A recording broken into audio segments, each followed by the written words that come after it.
สบายดีขอต้อนรับท่านเข้าสู่คลิปการเรียนภาษาจีนกลางทางออนไลน์กับอาจารย์แจ็คบราวน์มื้อนี้เรามาเรียน10ประโยคเกี่ยวกับละครทีวีหรือโทรภาพนำกัน跟电视剧有关的10个句子你喜欢看电视剧吗你喜欢看电视剧吗เจ้ามักเบิ่งละครโทรภาพบ่我每天都在看电视剧联播。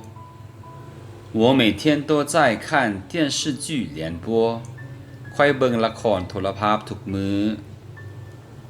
我不怎么看电视剧。我不怎么看电视剧。ค่อยบ่ค่อยเบิ่งละครโทรภาพ这部电视剧很有意思。这部电视剧很有意思。ละครโทรภาพเรื่องนี้ม่วนหลาย每晚我作业没写完就不能看电视剧每晚我作业没写完就不能看电视剧ทุกๆคืนถ้าค่อยเขียนเวียกบ้านบ่แล้วก็จะบ่ได้เบิ่งละครโทรภาพ这部电视剧收视率特别高这部电视剧收视率特别高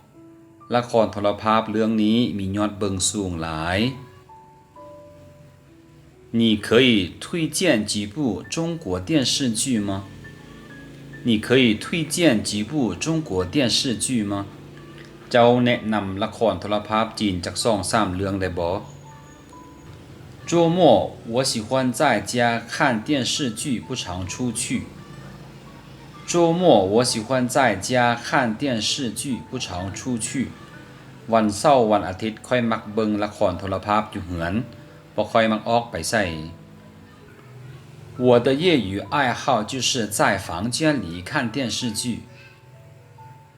我的业余爱好就是在房间里看电视剧สิ่งที่ค่อยมักเฮ็ดที่สุดในเวลาว่างก็คือการเบิ่งละครโทรภาพอยู่ในห้องนอน这是现在最受欢迎的韩国电视剧这是现在最受欢迎的韩国电视剧นี่แม่นละครโทรภาพของเกาหลีที่ได้รับความนิยมหลายที่สุดในตอนนี้